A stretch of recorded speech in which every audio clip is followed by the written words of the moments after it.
आज हम बात करने वाले हैं लाइन ऑफ कंट्रोल या LOC के बारे में। दोस्तों, लास्ट ईयर जब पूरी दुनिया कोविड-19 पैंडेमिक से लड़ रही थी, तब इंडिया कोविड-19 के अलावा LOC पर भी एनिमी फोर्सेस से लड़ रहा था। इंडियन आर्मी ने जम्मू एंड कश्मीर में कई ऑपरेशंस कंडक्ट किए, जैसे केरन और हंडवारा में, जिसमें 7 टेररिस्ट मारे गए।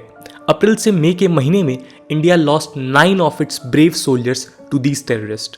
ओवर द ईयर इंडिया ने काफ़ी कोशिश की है कि LOC और जम्मू एंड कश्मीर को लेकर पाकिस्तान के साथ कॉन्फ्लिक्ट्स कम करने की, बट इंडिपेंडेंस के 75 ईयर्स कंप्लीट होने वाले हैं और इस प्रॉब्लम का हम आज भी कोई परमानेंट सोल्यूशन नहीं निकाल पाए हैं। आज की वीडियो में हम जानेंगे कि आखिर LOC है क्या और उसका इतिहास क्या है। इसके अलावा हम पिछले 75 ईयर्स में इंडिया पाकिस्तान के LOC पर हुए कॉन्फ्लिक्ट्स के बारे में भी बात करेंगे। दोस्तों, ये उस LOC की कहानी है जिसके बारे में US के फॉर्मर प्रेसिडेंट बिल क्लिंटन ने कहा था कि LOC is one of the most dangerous places in the world. नमस्कार दोस्तों, मेरा नाम है आदर्श और स्वागत है आपका स्टडी IQ में।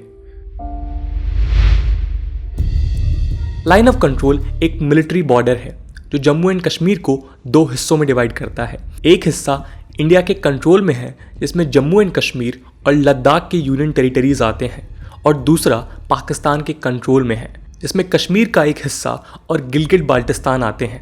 हमारे ऑफिशियल मैप में पाकिस्तान द्वारा कब्जाया गया कश्मीर और गिलगिट बाल्टिस्तान दोनों रीजन्स इंडिया की टेरिटरी में आते हैं, और इस पूरे रीजन को हम पाकिस्तान ऑक्युपाइड कश्मीर यानी POK भी बोलते हैं।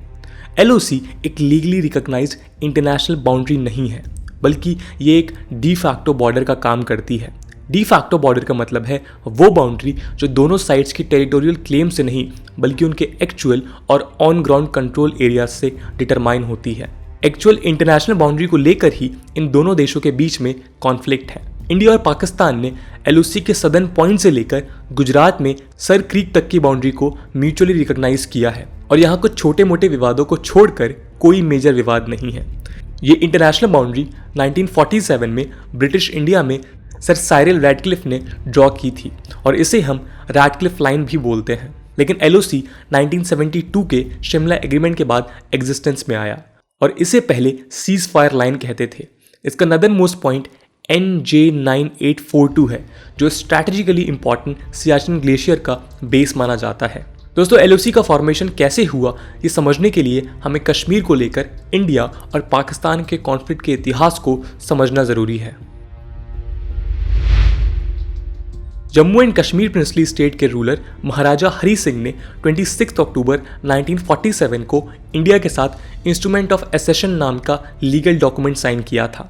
ऐसा कहते हैं कि महाराजा हरी सिंह पहले ना तो इंडिया और ना पाकिस्तान को ज्वाइन करना चाहते थे, लेकिन 22 अक्टूबर 1947 को जम्मू एंड कश्मीर में हज़ारों आर्म्ड मैन पाकिस्तान आर्मी के सपोर्ट में घुस गए। ऐसे सिचुएशन में इंडिया की हेल्प लेने के लिए महाराजा हरी सिंह ने इस इंस्ट्रूमेंट को साइन किया।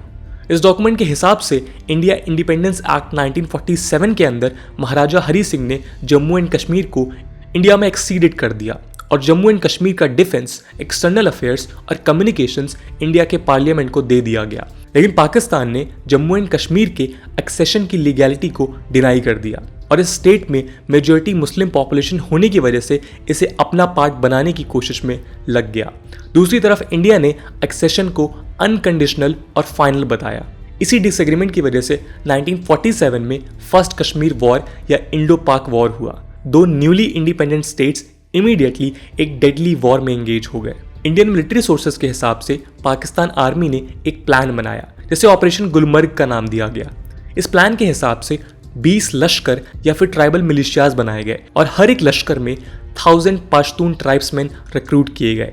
इनका एम था जम्मू एंड कश्मीर का इन्वेजन। जब 22 अक्टूबर 1947 को पाकिस्तानी इन्फिल्ट्रेटर्स जम्मू एंड कश्मीर में घुसे तो फर्स्ट इंडो पाक वॉर की शुरुआत हुई। इस वॉर का अंत 31 दिसंबर 1948 के सीज फायर से हुआ। दोनों आर्मीज जहां लोकेटेड थी वो फ्रेंड्स सीज फायर लाइन बना। आगे चल के यही लाइन LOC के नाम से जानी गई। अप्रैल 1948 में UN सिक्योरिटी काउंसिल रेजोल्यूशन 39 के अंदर UN commission for India and Pakistan, जिसको हम UNCIP भी कहते हैं, को बनाया गया। इसका एम था इंडो पाकिस्तान वॉर 1947 में सीज फायर एस्टैब्लिश करना। प्लेबिसाइट का मतलब कि यहाँ पर डायरेक्ट वोटिंग से ये डिसाइड होने वाला था कि यहाँ के लोग किस कंट्री में एक्सीड करना चाहते हैं। 1949 में इंडिया और पाकिस्तान के बीच UNCIP के सुपरविजन के अंडर कराची एग्रीमेंट साइन किया गया। इस एग्रीमेंट ने सीज फायर लाइन एस्टैब्लिश की। ये एक 830 kilometre long cease fire line थी जो जम्मू में चेनाब रिवर के वेस्ट से शुरू होकर NJ 9842 पर खत्म होती थी। UN military observer group in India and Pakistan एक ग्रुप ऑफ ऑब्जर्वर्स है जो तब से इस लाइन को मॉनिटर कर रहे हैं। 1960s में पाकिस्तान ने फिर से जम्मू एंड कश्मीर को इन्फिल्ट्रेट कर इंसर्जेंसी को बढ़ावा देने की कोशिश की। इस प्लान को ऑपरेशन जिब्राल्टर कहा गया। इसके रिस्पॉन्स में इंडिया ने एक फुल स्केल मिलिट्री अटैक को लॉन्च किया जिसमें इंडिया का अपर हैंड क्लियरली नजर आया। पाकिस्तान के लिए ये एक बहुत शर्मनाक डिफीट थी क्योंकि ना तो ये कश्मीर में इंसरेक्शन पैदा कर पाए और ना ही अपने लिए इंटरनेशनल सपोर्ट जनरेट कर पाए। बांग्लादेश लिबरेशन वॉर 1971 के बाद इंडिया और पाकिस्तान ने शिमला एग्रीमेंट को साइन किया। इस एग्रीमेंट के हिसाब से इंडिया और पाकिस्तान अपने सभी कॉन्फ्लिक्ट्स को पीसफुली और बायलैटरल नेगोशिएशंस के थ्रू सॉल्व करेंगे। इंडिया ने इंडिया पाकिस्तान के डिस्प्यूट्स में किसी भी थर्ड पार्टी के इंटरवेंशन को रिजेक्ट कर दिया, चाहे वो UN ही क्यों ना हो। शिमला एग्रीमेंट ने सीज फायर लाइन को LOC में कन्वर्ट कर दिया और ये डिक्लेयर किया कि कोई भी साइड इसे यूनिलेटरली चेंज करने की कोशिश नहीं करेगा। इंडिया के हिसाब से LOC के क्रिएशन के बाद UN military observer group in India and Pakistan irrelevant हो गया है क्योंकि ये अब सीज फायर लाइन ही नहीं रहा है। लेकिन पाकिस्तान इससे डिसएग्री करता है और आज भी UN मिशन LOC को मॉनिटर कर रहा है। ऑपरेशन मेघदूत के अंदर इंडिया ने सियाचिन ग्लेशियर को कैप्चर कर लिया। सियाचिन POK और चाइना कंट्रोल्ड अक्साई चिन्ह के बीच में लोकेटेड एक छोटा सा स्ट्रिप है और स्ट्रैटेजिकली काफी इंपॉर्टेंट है। सियाचिन का कॉन्फ्लिक्ट तब राइज हुआ जब इंडिया ने रियलाइज किया कि NJ 9842 के बियॉन्ड की टेरिटरी डिमार्केटेड ही नहीं है और आने वाले समय में पाकिस्तान इस टेरिटरी को ऑक्युपाई कर सकता है। इसको अवॉइड करने के लिए इंडिया ने प्रोएक्टिव स्टेप्स लिए। सियाचिन ग्लेशियर कैप्चर करके इंडिया ने पाकिस्तान और चाइना के बीच डायरेक्ट लिंक को प्रिवेंट किया और हाइट के एडवांटेज से आज हम चाइना और पाकिस्तान दोनों पर नजर रख सकते हैं। सियाचिन ग्लेशियर आज वर्ल्ड का सबसे हाईएस्ट बैटलफील्ड है जो 6000 मीटर की हाइट पे सिचुएटेड है।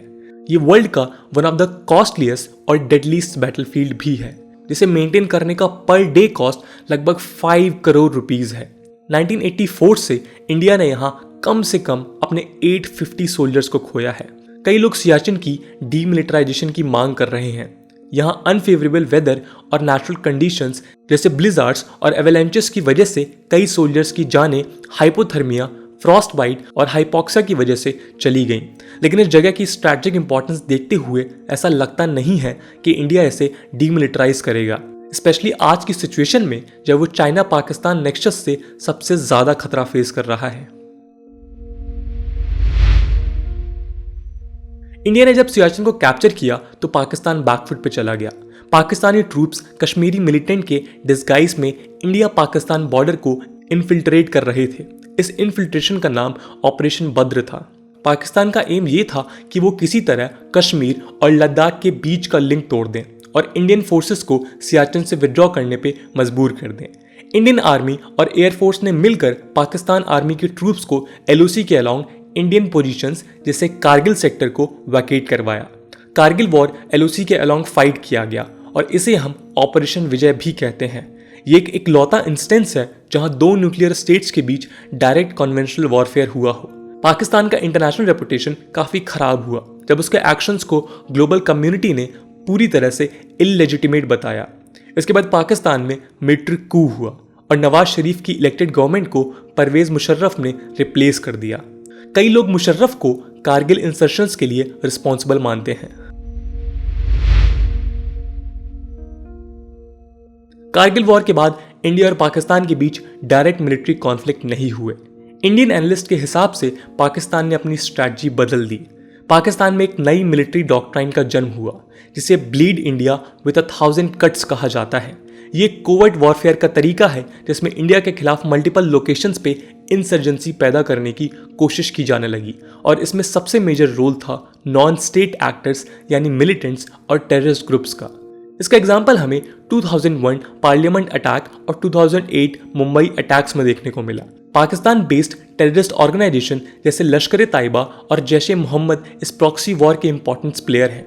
18 सितंबर 2019 को 4 मिलिटेंट्स ने उरी में अटैक किया जिसमें 19 सोल्जर्स शहीद हुए। इसके पहले 2015 में गुरदासपुर और 2016 में पठानकोट में भी ऐसे अटैक्स हुए।